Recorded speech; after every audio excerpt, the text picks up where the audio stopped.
My Destined 1, Tensura x Arifureta by Void Kane. Ch 34. Confession. Hajime and Kaori were having a good time reuniting. The two were hugging, and happy that each other was okay. Kaori had stopped crying and Hajime was just stroking her head, but of course Kuki didn't like that. Phew, Kaori is really kind.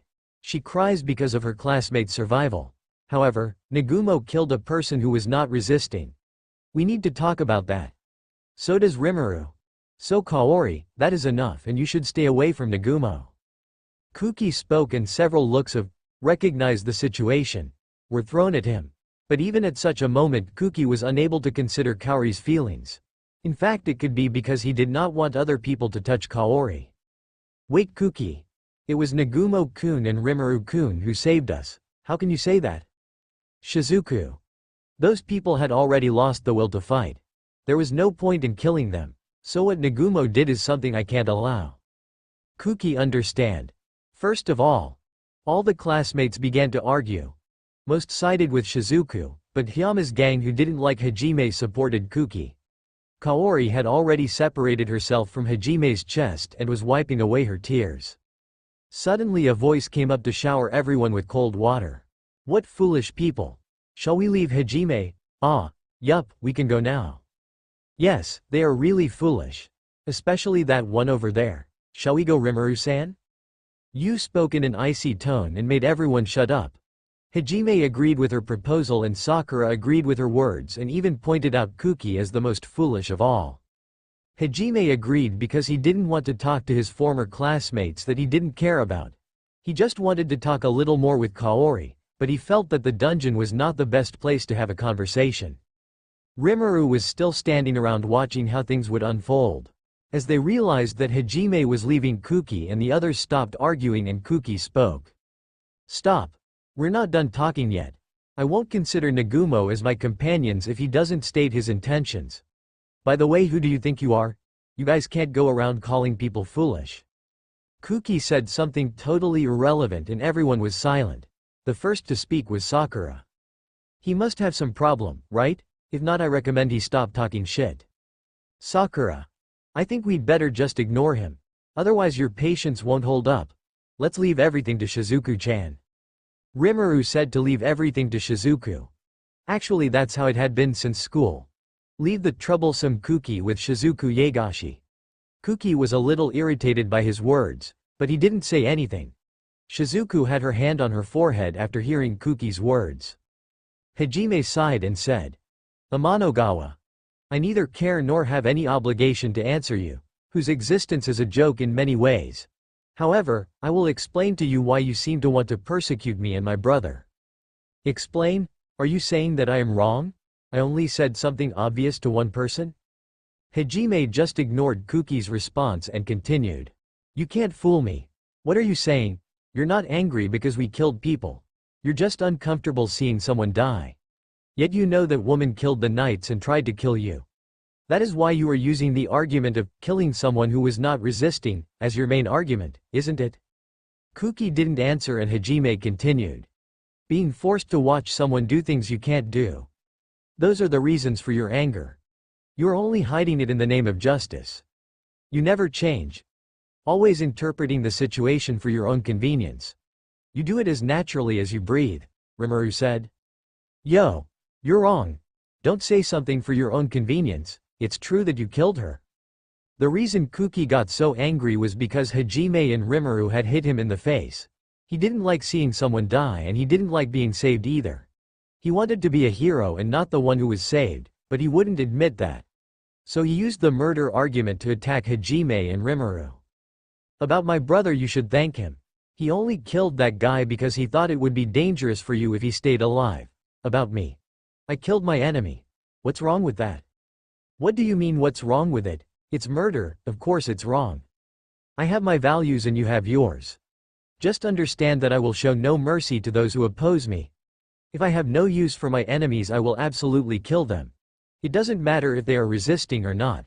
This is my sense of values cultivated within the abyss. I will not force it on you. Then we're done here. What do you mean we're done? You killed her, I can't let it go, you. You really are an idiot.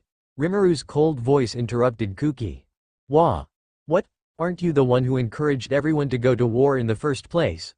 What did you think you would do in a war? And another thing, Hajime-kun wouldn't have had to kill her if you had.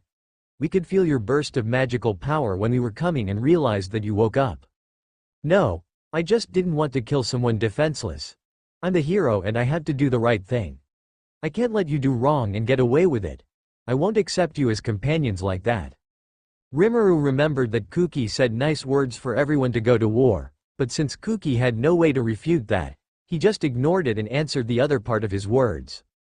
Kuki once again twisted the facts for his own convenience and said things that overflowed with fairness. Hajime couldn't stand this argument any longer and spoke.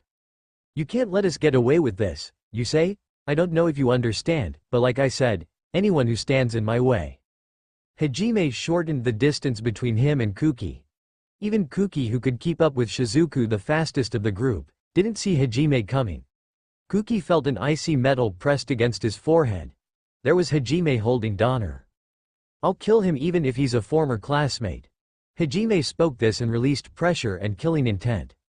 Hajime did not direct murderous intent at some of the students like Kaori, Shizuku or Kosuke, but even those saw the reaction of the others and were scared.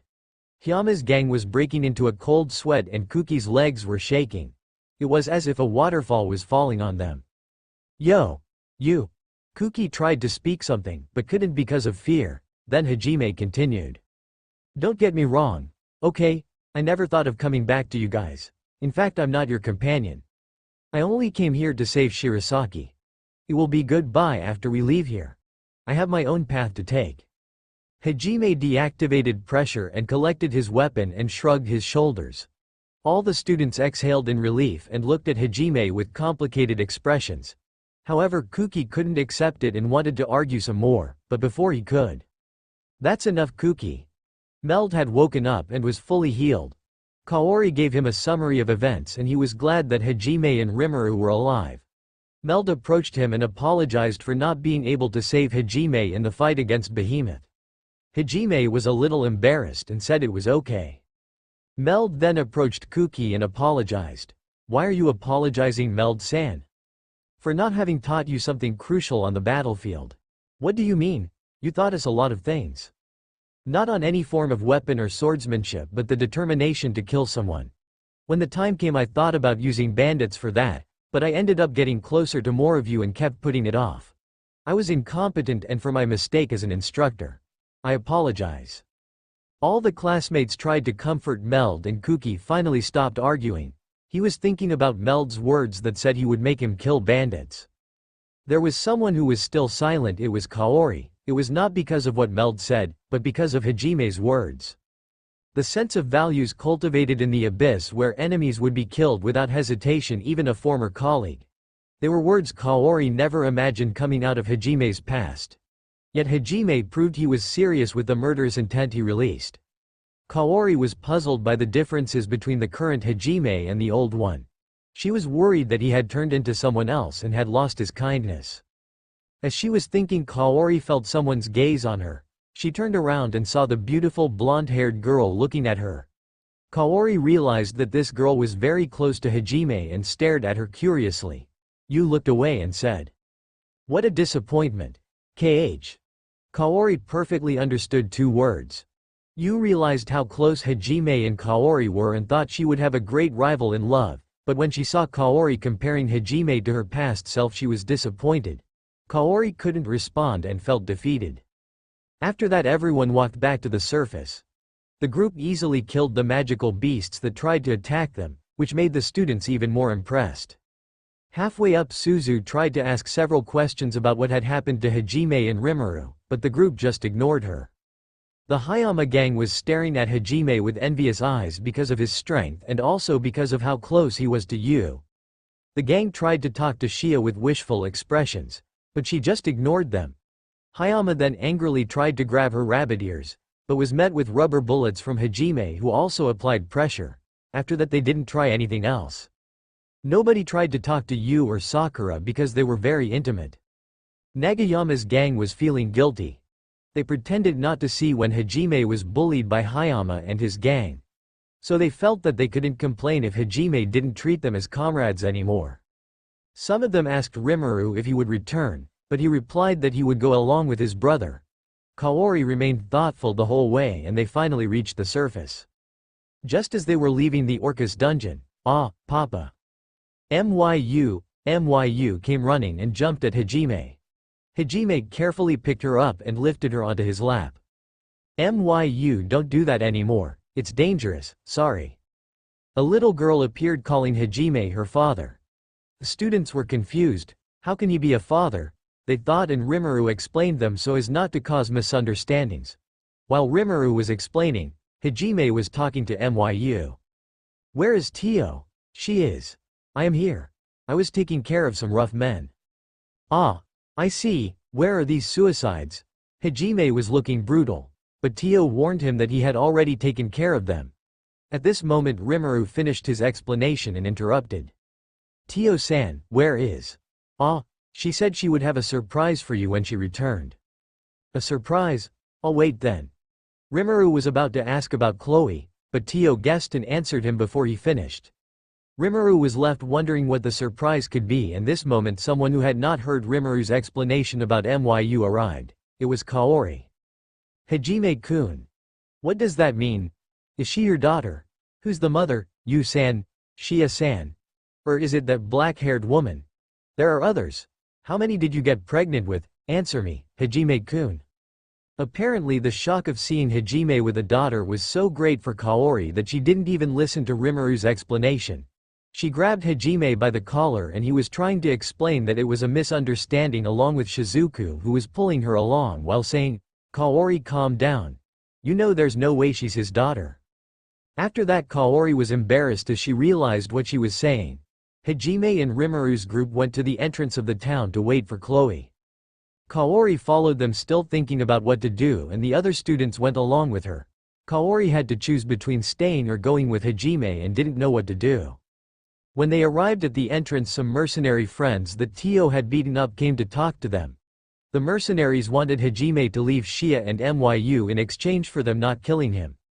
Hajime obviously wouldn't do that, so he beat the men and then lined them up. Hajime shot each of the men in the token and everyone was startled. "Hajime-san is really overprotective of Myu-chan." Shia commented after watching. "Yes, but it was also because of Shia." "You-san, is it serious? Hajime-san." Shia jumped up and hugged Hajime's arm happily. Yu hugged her other arm and Tio let out a perverted statement only to be punished with a slap from Hajime. Kaori, seeing the girls so happy around Hajime, realized something. Hajime would not hesitate to use violence, but she finally realized why Hajime would do that. It was to protect the people around him. Hajime had lost an eye, an arm, and his hair had turned white. He must have gone through something terrible for this to happen. His mind and soul must have been near the edge many times or even exceeded it. Yet he was still kind and would do anything to make the people around him smile. Why was I hesitating? Kaori thought. There was Hajime, whom she had been looking for all this time. There was no reason to hesitate. She walked towards Hajime.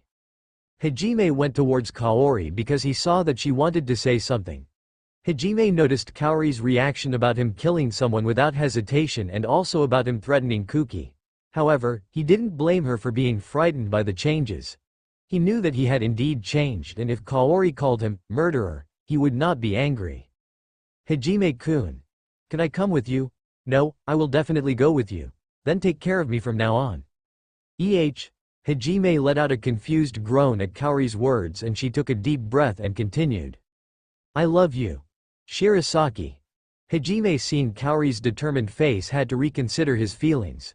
She certainly was someone important to him. Very important. He might love her, but he wasn't sure. So first he had to confirm something. "I have someone I love and I can't leave her. Can you accept that?" He had to think about his feelings about Kaori, but if she didn't accept that Hajime also loves you, he certainly wouldn't accept her. Kaori seemed to expect this answer and spoke. "I know. It's you-san, right?" "Yes. I'm not leaving her for anyone. Do you want to stay with me anyway?" Kaori thought for a moment and spoke. "Yes, I don't care. Even if Hajime-kun has another beloved, I still want to stay together with you. My love won't lose to anyone. I see. Do you mind? Yu denied with her head. She saw that Kaori really loved Hajime, and if she wanted to go along, Yu would not refuse. Even if Hajime said that Kaori was someone special too, Yu wouldn't mind. She just looked at Kaori with a determined look. It was as if she was saying, "Get ready, my new rival." Hajime, after confirming with Yu, approached Kaori. He placed his hand on her cheek. "Shirasaki. No, Kaori. You always cared for me above all else, and I care for you too. You are the one who wanted to protect me. The one who tried to jump into the abyss to save me, and I will never forget that. You're much more important to me than other people, you." "Me?" Kaori's eyes sparkled with anticipation. Hajime moved closer and their faces were inches apart. Hajime finally realized how he feels about Kaori. "You're a special person to me. And I love you too." He said this, put his other hand on her waist, and kissed her.